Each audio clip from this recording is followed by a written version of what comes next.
It's a good start. So thank you so much for coming along today, giving me your time. I'm really grateful to see you here. So today I'm going to be talking to you about how to run your business without running yourself into the ground, because we know how easy that can be, trying to do all of the things. And you don't have to run yourself into the ground to have a successful business. You really, really don't.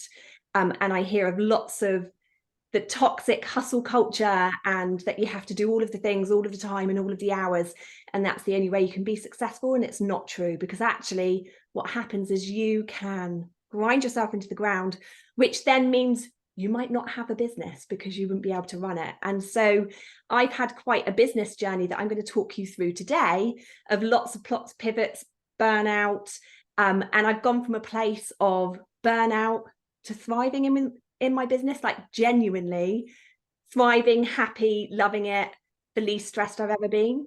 So I'm going to talk you through my business journey, and then I'm going to give you some of the lessons and tips that I've learned along the way that will hopefully help you within your business journey too. So a little introduction to me. I'm Catherine. Hi. I am mentor, coach, strategist, consultant, trainer. I do a little bit of everything depending on who I'm working with. I'm a single mum. I have two beautiful girls.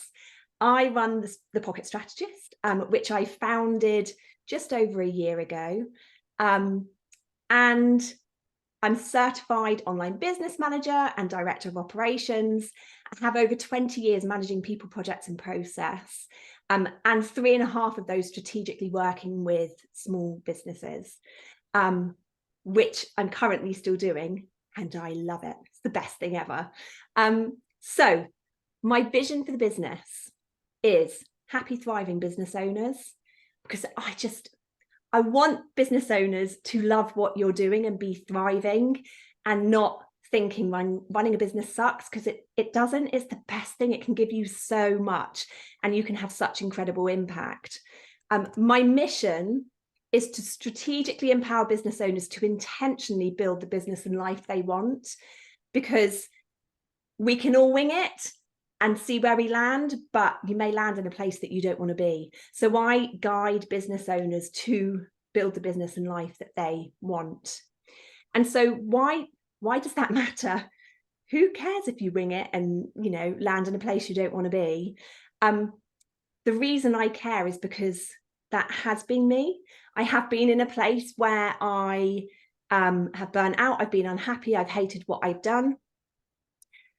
And so I'm going to just talk you through my business journey from burnout to being super happy, and the least stressed I've ever been, despite being a single mum running a business.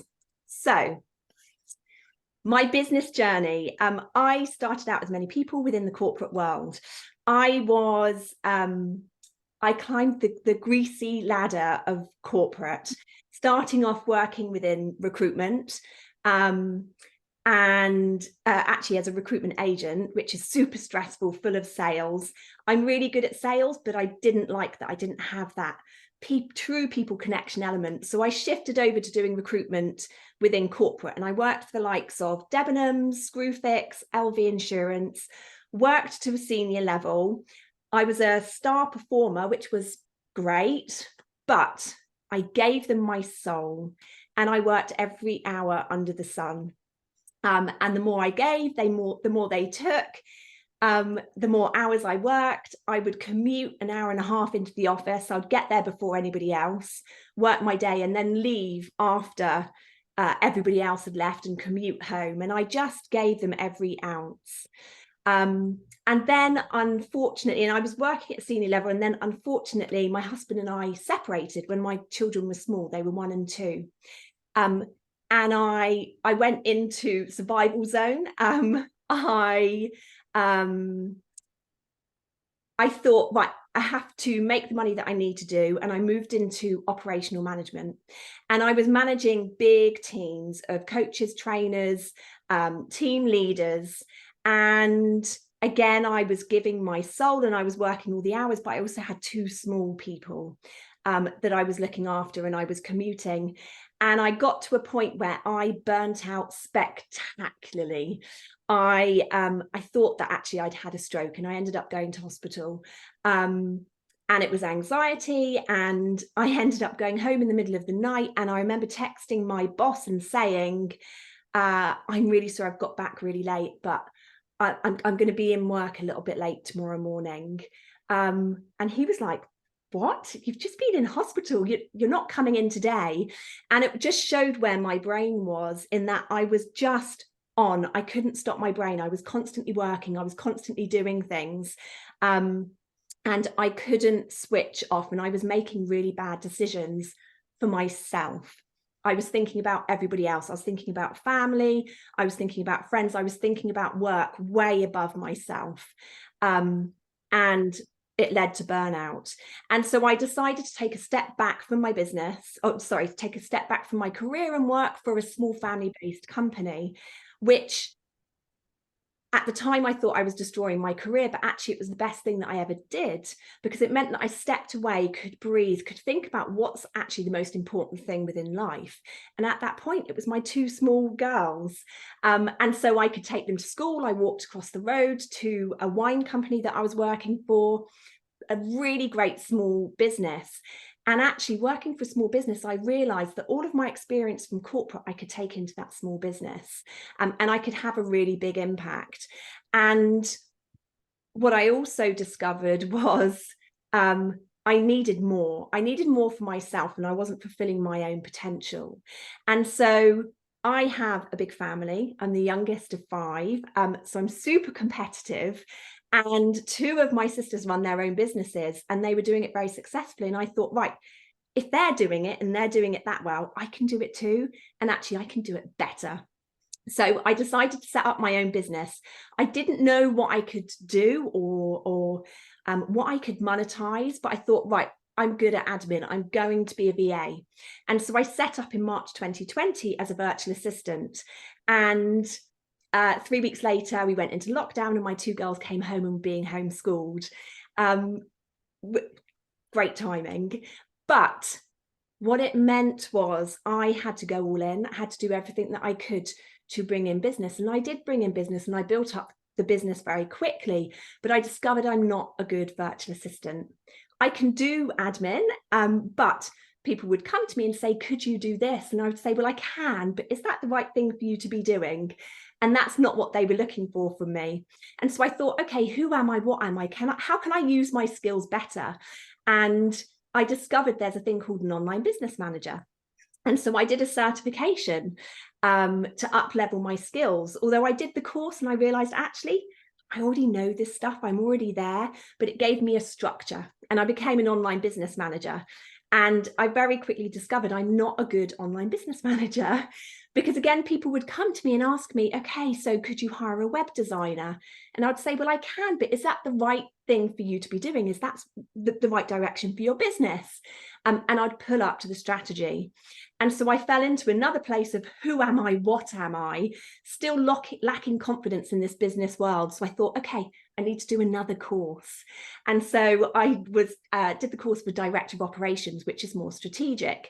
And again, I did the course, and actually I already knew all of the stuff. And so I took on clients as a Director of Operations. But by that point, I did all of that in 9 months. And so on paper, I'd been successful. I'd up leveled, I'd worked with clients, I'd made good money, but I was really unhappy. I had said yes to everything. I was doing work that was not playing to my skills. And I was working all the hours under the sun. And so my girls came back home because we went into another lockdown to be homeschooled. And I burnt out for a second time. You'd think I'd learned, but actually I'd done exactly what I'd done in corporate. I did it again as a business owner. I put everybody else and everything ahead of myself. And that doesn't work. And I was doing things that weren't playing to my skills, that I wasn't enjoying. And I was trying to do it all by myself. So I burnt out again, not quite as spectacularly as last time, but what it meant was I just wasn't quite functioning. I couldn't make decisions. I was, again, I was neglecting myself. I was neglecting my girls. I wasn't present for them.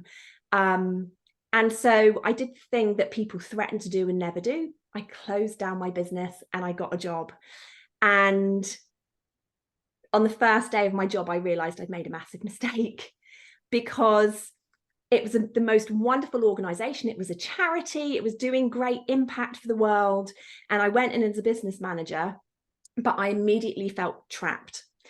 I had no freedom in my time, no freedom to earn more money, had no freedom to develop myself in the way I wanted to work with different people, and it sucked. And so I thought, right, I know I'm destined to run a business and to meet my own potential, but I'm going to take my time to work out exactly what it is that I'm good at, what I want to do. And so I took 3 months to work out, what are my true skills? What do I love? What do I enjoy? What's my purpose, my mission, my values? And starting with those basics that had a really strong foundation to then springboard from. And so January last year, I reset up my business, and and actually I was called something different. I think it was Rethink Operations. I was still in a zone where I didn't fully know who I was and what I wanted to do. And so I thought, I'm going to give myself some time to try out different services and different ways of working. So I did strategy days. I worked with people just over Voxer. I tried out all of the different ways. I did full strategy days to work out, what did I enjoy? What gave the best results for my clients? And I took the time to do it. And it took about 4 months. And I ended up in April where I landed in a place where I'd worked out what I didn't want to do, what I did want to do, but I hadn't earned enough money. And so I hit April, and I had a proper rock bottom moment of, I think I've messed this up. I'm not making the money. I've tried out different stuff. I'm still not quite sure who I am and what I am. And so I took 2 weeks out, no social media, stepped away completely. And that was the best thing I could have done, because it meant I had the mental space to think about, okay, I have to make this work. I'm the only breadwinner within my household. What can I do? How can I make this work? What do I love doing? What can give the best results for my clients? And I thought, right, the best results for my clients have been when I've worked with them for full days, because I can't do sticky plasters. I need to do things in depth and properly. So, right, I am only going to work with people for full days. And actually, I love working with people face to face, in person, because you can pick up on their energy, and people say things, and you can pick up on things that you can't when you're working virtually, and you can build really close relationships. So I thought, fine, I am going to buck the trend that pretty much every other business is doing. I'm not going to be virtual. I'm going to be in person, and I'm going to do it for full days. Again, it was bucking the trend of what other people in my space were doing, where they were doing strategy days or maybe doing an hour every week. And I thought, actually, no, I'm going to do things my way. I'm going to play to my strengths. And so at the same time, my lovely friend Kate helped me come up with a new name of my business, the Pocket Strategist. And I thought, right, I'm going all in. I'm going to go all in as the Pocket Strategist, full days, in person, and I'm going to do everything I can to make it work. Because not only does the full days work for my clients, but it works for me in my life. Because one, my energy goes up and down, and I need to make sure that I can make that more consistent. And I can do that by running full days, because I can plan my calendar. I can also plan my calendar around my girls, because my girls are, of course, they're so important to me, and I want to be present, particularly as a single mum. I don't get to see them all the time. And so by working in full days, it meant that I could go and watch their hockey. I could give them the time they need.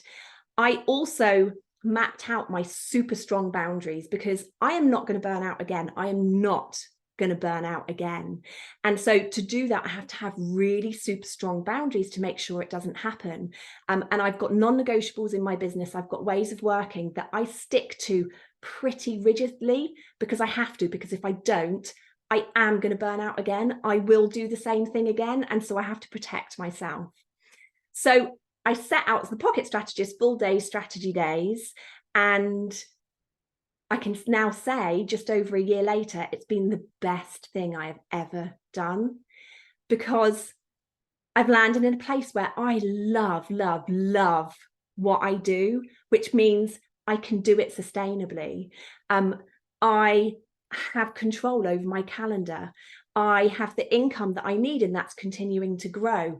I've built upon my services in a way that's been sustainable. So I started off with doing one full day, and then I introduced for a recurring income, working with people every 6 weeks and every quarter. And I also said, I think it was about a year ago, last November, I don't work in groups, and I will never work in groups, because I love the one-to-one connection and how I can help people. But actually, as my confidence has grown, as I've worked with more people and tried new things, this week I started my very first group mastermind, and it was magical. And so my business is growing, and I'm doing it in a really sustainable way where I can still control my time. And I'm also being helped by people from the outside. I have a coach, I have a virtual assistant, I have a copywriter, and I'm going to build that. And I'm taking my business to a place where I will just concentrate on my strengths, because I'm a big believer in find your strengths, focus on those and build on those. Your weaknesses, delegate, give to other people, because they're going to drain your energy, they're going to take you more time, and you're not going to be delivering that work very well. And so as I grow and I have more income, I am going to delegate all of the things I don't do very well, all of the things I don't enjoy doing, all of the things that I procrastinate over. Instead of beating myself up and forcing myself to do it, I'm going to give it to somebody else so I make it happen. And that's what I've been doing slowly over the last year, and it's working, because I'm in a place where I'm working with all these clients and I'm building the business, and it feels good. And I still have space in my calendar for my girls and to be present with them. So that's my journey and where I've landed. And I'd love to now talk you through some of the lessons that you could take away and apply yourself within your business. Now, I'm going to go through quite a lot of things here, but I'm hoping you will pick up some little nuggets for these that are going to help you within your business. So start with your purpose. That is for your life and for your business. Because if you don't know where you're headed and what you want to achieve, how do you know what decisions to make? How do you know what direction to go in? How do you know where to spend your time and energy to have the greatest impact? And I'm a big believer that business and life are together. We can't separate them, and nor should we. So it's finding a way that you can make them work well together. So take the time to create your vision. What does your life look like in 5 years' time? What does it look like for your business? What are you doing? Who are you with? What work are you doing? And that will give you a really good idea of where you want to land. And then work backwards to work out, okay, what do I need to do today to help me get there? I'm also a big believer in, as I've already said, discovering your strengths and your passion and working from a place of joy. Because if you hate what you're doing, you're not going to want to sell it. You're not going to want to keep doing it. And it's so much harder. So do what you love, but also do what you know you're good at. Because when you do something you're good at, you will be in flow and you use less energy. And remember that running a business is a journey. Things are going to go wrong. You're going to go down the wrong path. But if you bring yourself back to that vision and that purpose, you've always got that anchoring point. So if you do go down the wrong path, that's okay. You know you can bring it back and try something different. The next thing is set your boundaries. And I know this is a really big one for business owners. Some people are great at them, some people aren't, some people dabble, some people set them and then give up on them. What I mean by boundaries is, what do you need to do to prioritize yourself and make sure that you are building a business that is sustainable? So what do you need to put in place to support yourself? I'm a big believer that you need to put yourself at the top of your list. When I burnt out both times, the reason I've burnt out is because I put myself at the bottom. I put everybody else above me. My girls, my cat, my clients, the milkman, my friend, just everybody was above me, and I would make sure everybody else was okay. But what happened is, where I was trying to support everybody, the weight was too heavy and I couldn't keep it going, and I was neglecting my health and neglecting myself. And it can feel really hard, and some people feel guilty about putting yourself top. It's selfish. It's not. Putting yourself at the top is the greatest gift you can give to other people, because it means you are at your peak. If you want to be high performing within your business, you need to be in peak condition. And the way to do that is to put yourself at the top. Think about your health, what you're eating, how are you exercising, what time out are you having for yourself, what hobbies do you enjoy, what joy do you want in your life? Do that. And also be really kind to yourself. We can be really unkind to ourselves in our thoughts and when we're in the business. So just put yourself top. And I am not ashamed to admit, as a single mum, my girls come underneath me. And the reason that is, and my clients, but the reason is, when I'm really good, I can support you all. When I'm burnt out, I can't support anybody. I can't be there for my girls. I can't do what I need for my clients. So that's really important. So when you're thinking about your boundaries, think about what are your non-negotiables within your business that you need to keep you focused and on track and keep you good and keep you at the top. So, for example, for me, mine is, when my girls are at home, I do not work. Unless they're asleep in bed, when they're up, I don't work. And one of the reasons is, I'm horrible if I try and work when they're about, because they will come and talk to me and I will snap back. They might come and say something. They might come up to me and say, I love you. And I'm like, just a minute. It's honestly, I turn into a monster. So I just don't do it. I also have separate phones. So I've got a SIM card for business, a SIM card for personal. And so I can switch off my notifications for business after 4:30, before 9:30 in the morning, on weekends. And when I'm on holiday, I switch it off completely, because it's important to me to have that time away from the business and have that separation. And that's the only way I can do that for myself. I also plan within my calendar what I call white space, which is admin days where I focus on my business. And also I cannot work if I want to, because I need to recoup my energy. So I make sure I have enough space in my calendar that I can do that. Because, as you know, if you keep running, you're going to have to stop eventually. And if you don't, something's going to force you. And so I know I will fall into that place and I'll burn out. So I build in space to recuperate. And if you set boundaries, you don't have to have a million of them, just have a few, but stick to them. Like, do that for yourself, stick to them, and do it for your business, because your business will thrive for it and you will thrive for it. And also I've added one in at the bottom. No is a one-word sentence. And the reason I've put that in is, I know sometimes we can find it really hard to say no to things, and it's okay to say no. You do not have to give a reason. It could be you just don't want to do it, or you're not ready to do it, or you have too much on your plate, or it doesn't even matter. You don't have to give reasons for stuff. You can just trust in yourself that you're making the right decision. So the next one is be super intentional. So what I mean by that is, know what you want to achieve, create a plan to get there, and be laser focused with it. You might veer off path, like I said earlier, but bring yourself back. But be really intentional. Sometimes there is a space to wing it, because you just need to try things, but then bring yourself back. I decided a year ago how I wanted my business to be, that I would be working with people for full days in person, in beautiful locations where people feel great and I feel great. And in that time, I've been asked lots of times, could you do this virtually?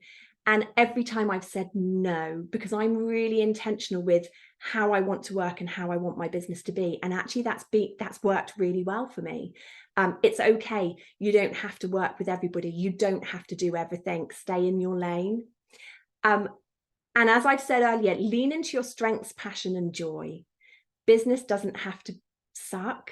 Do stuff that you love and do more of it.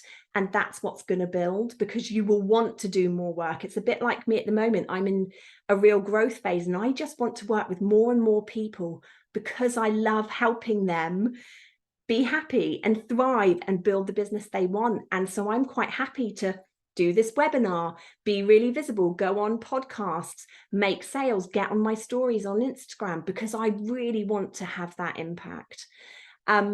Say no to things that don't align. And I'm a big believer in doing a few things at a time and doing them really well, and then layering in if you can, or delegating to others. You don't have to do everything. Pick a few strategies and do them really well. A really good example of that is social media. You don't have to be everywhere all the time. You can layer in the strategies. So pick a few things. For example, pick Instagram, pick LinkedIn, go all in and do them really well. And when they're working well, layer something else in and layer something else in, but do it very intentionally where your audience is, and do it in a way that you can be consistent with it.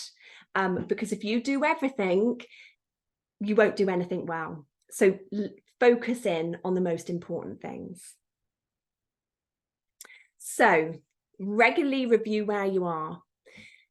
Be focused on your vision. Create a plan to get there.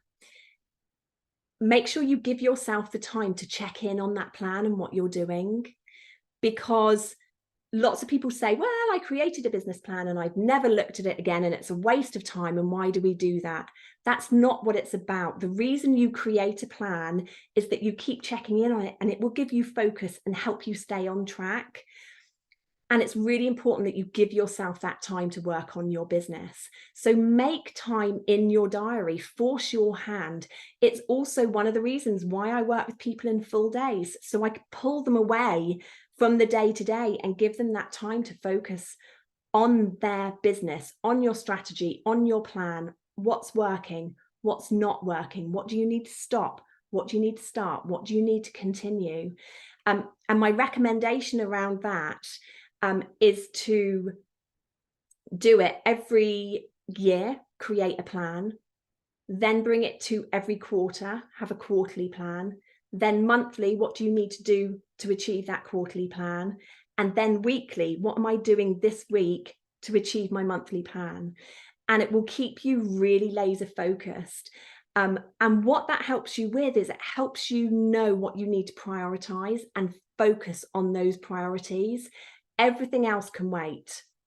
Doesn't mean that you can't introduce new ideas and do new things, but just for that moment, you will focus on what it is that you need to be doing. And it's also really important that you set goals. I hear lots of people saying, I don't like goals, it creates pressure. Goals are a really positive thing because it gives you something to aim for. And don't have loads of goals, just have, say, three key things that you want to achieve in that month or that quarter. And if you need it to be a personal goal, throw in personal stuff, but just have a few. And what's good about them is you can measure your progress. You can see how you're moving towards your long-term vision, and they help guide you. And measuring your progress. So when you create goals, it's not just about, did you hit that goal and recording that? As you go along your journey, record your successes, record your achievements. So one of the things I do in my business, and I encourage my clients to do, is every Friday, have a stop and a check-in and ask yourself, what's working, what's not working? What do I need to stop? What do I need to continue? And what have I achieved this week? And I get them to write those achievements on a document that they add to every single week. And it could be anything. It could be, I've eaten healthy all week. It could be, I've done a webinar. It could be, I've made X number of sales. Whatever it feels like achievement for you, write it on that list, because then you can look back every month, every quarter, every year, and you will see this really long list of achievements, and you will see how far you've come. Because we can get really bogged down, head down, and not looking at actually where we've come from. And we need to celebrate that progress. So Another one is lean on others. So it can be really lonely as a business owner, and it doesn't need to be. And there's different ways that you can lean on others. Sometimes we think that we can do everything ourselves, but we can't. And that's a lot of pressure to put on yourself, and you don't need to. So the first one I'd recommend is get support from people who know more than you. And I mean that in a few different ways. That's not just getting a mentor or a coach. It's if you have a problem with a particular area of your business, try and talk to somebody who is an expert in that area or knows more. Don't talk to somebody who's at the same level as you, because they're likely having the same struggles as you. And so they're not necessarily going to give you the best advice to help you move forward. So seek out experts to speak to in the things that are your weaknesses or that are holding you back. And I also want to add in here, I know quite often we can have conversations with family and friends and seek their advice, and it can be really frustrating because if they aren't business owners, they don't get what it's like to be a business owner, and they can give you really bad advice because they're coming from a very different place than you.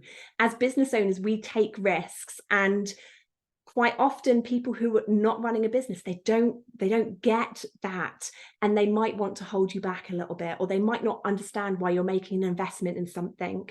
So try to surround yourself with people who get it, other business owners or experts, who then you can bounce ideas off, because they will give you likely better advice and more supportive advice. I'm going to repeat the same one again. Focus on your strengths and delegate the rest. I see lots of people doing millions of courses, trying to learn and do things that are their weaknesses or what they don't know. And actually, you're doing yourself a disservice, because in that amount of money that you've spent and that time that you've taken to do that course, to learn that skill that you don't really want to do, you could have used that money to get somebody else to do it, get an expert to do it who would have done it so much better than you, quicker, and overall it would have cost you less time, money and resource. I would also say around that, bring people into your business and build your team as soon as you can, even if it's just for a few hours, even if it's just a little bit of work. Because if you wait until you need somebody in and you're stressed, and it's so much harder to make the right decision about the person you are bringing in. When you come from a place of desperation, you can make some poor hiring decisions. So if you're feeling like things are getting busy and I think I need some expertise within my business and I need to grow my team, start thinking about it when you're at that place before you need to. And the other thing is build a community of the right people around you, people who will lift you up, not bring you down. Surround yourself with other people who get it. So whether that's going networking or doing something virtually, or joining a group like a mastermind, but surround yourself with other people who are going to raise you up and support you. Okay, this is kind of an obvious one, but I think we've all fallen into the trap. Don't work all the hours. It's not sustainable. And if you're working all the hours, you can only keep your concentration for a particular amount of time. You are not going to be delivering quality work if you're thinking you have to just be working all the time. I've worked with some people who feel like they have to be at their desk 9 till 5 because that's what you do, but those hours are not productive. So think about how you work best and map out your days and weeks around when you can work at your peak, and it will look different to other people. So for example, for me, I work very sporadic hours, one around my girls, but also sometimes I can't do any work in the day, and actually I need to start at 6 or 7 p.m. and I'll work through till 11. But because I build white space and different time within my calendar, that's okay. And what I discovered, the reason I discovered this is because I was sat at my desk 9 till 5 and I wasn't doing anything. It actually just gave me a really bad mindset, because I was like, why aren't I doing it? I must be procrastinating. Why am I procrastinating? Well, it must be because I'm trying to keep myself small, or I'm trying to self-sabotage. None of that was true. I just wasn't working in the right way for me. And you need time. Don't work all the hours, because you need time to switch off. I know you probably experienced this, but the best ideas can come when you are in the shower or when you're out for a walk. And that's because you're not filling your brain with stuff all the time. You're giving yourself space to think and breathe. So build that time to think and breathe into your calendar. And also, it sucks when you're not working and you're around family, friends, and kids, and you are just thinking about business all the time. You're not being present for them, and actually you're doing a disservice to them, and you're doing a disservice for yourself, because you're allowed to have that time with family and friends. And so if you start training yourself to switch off and be in work zone and step out, you will be able to have a little bit more separation, give your brain a rest, and you will find you're more productive. I work less hours now than I've ever worked. I'm way more productive than I've ever been, because I focus my time and energy into specific periods of time with deadlines, which mean I just get stuff done and I don't give myself time to procrastinate. And I give myself time, the space to step away. Manage your calendar really closely. Don't let somebody else dictate your calendar. It's your time. You can book people in for meetings pretty much around what works for you, whether it might be evenings, that's okay. It might be you just have meetings in the morning. For me, I have full days where I don't want to speak or see anybody, and that's okay. And I plan that into my calendar. So just remember, you can plan and manage your time and control that. And a really big one, which would be a whole separate webinar, is around delegating and automating and using systems within your business. Bring in team to take work off your shoulders, lighten the load, and automate and create systems in your business so that you're not having to think about the small stuff. It just flows through. Don't be afraid to make changes. So you will have seen from my journey, lots of people might call my journey negative, saying, well, you've quit things and you've made lots of changes, but actually I've needed to make those changes and pivots to land in the right place. And it's okay to make a change. You don't have to justify changes to other people. And making changes does not mean failure. In fact, the word failure is not in my vocabulary, because nothing is a failure. It's only learning and growth. And you're on a business journey and you need to try things and learn from them. And if you don't, then you're going to just stay static and stuck. So do make changes, give things a go. And if they don't work, that's okay. Just step back, reassess, and think, okay, how can I change them next time to make them work? Or maybe, right, I'm going to ditch that and I'm not going to do that. All of that is okay. If something isn't working or feel right, it's okay to change it. As long as you've given it a good go, and you've tried the different avenues. If you get to a place where it's like, I'm not going to do that anymore, that's okay. Make sure that you listen to feedback from people, your clients, your customers, and make changes off the back of those. Check in on your numbers, whether it's financials, check in, make sure things are working. And do follow trends in the market and be agile. Honestly, change is what's going to differentiate your business from others if you can move with the market. So embrace it. So that's all my little tips and lessons. And this is a really big one for me, is for you to remember that this is your business, it's your life, and you do have choice. You can make it what you want to be. You can do whatever you want to do. It might be different to what everybody else is doing, but if it's the right thing for your customers and clients, lean into it and do it. That's okay. Actually, that's going to make you stand out and work to your strengths and build something that's sustainable, that you love. So please just remember, it is your business. It is your choice. You're unique. You're amazing. So lean into that and make it whatever you can. So that's the end of all of the little tips. So if you need any help with building the business that you want, I'm just going to talk you through quickly how you could work with me if you did want some more help within your business. If things aren't feeling right, if you are feeling overwhelmed, if you're not sure what your vision is and the direction you need to go, I can work that through with you to help you regain control within your business. So as I've just explained, I only work with people in person in inspiring locations, but I do that anywhere across the UK. I work with lots of people within the Southwest, but I've also worked with people up in Manchester, London, all over the country.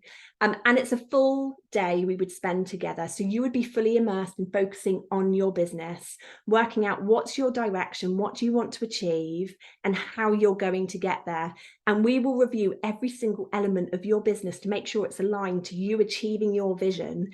And we make it realistic. So you come away with a 3 to 12 month focus plan with specific actions that you need to take to move you forward. And then if you wanted support and accountability ongoing, we can work with each other and meet every 6 weeks or every quarter. And what that does is it gives you momentum and continued growth because you have that accountability. You've got somebody to check in with, to share your challenges, and just feel supported within your business growth. So there's 2 ways we can do that one-to-one.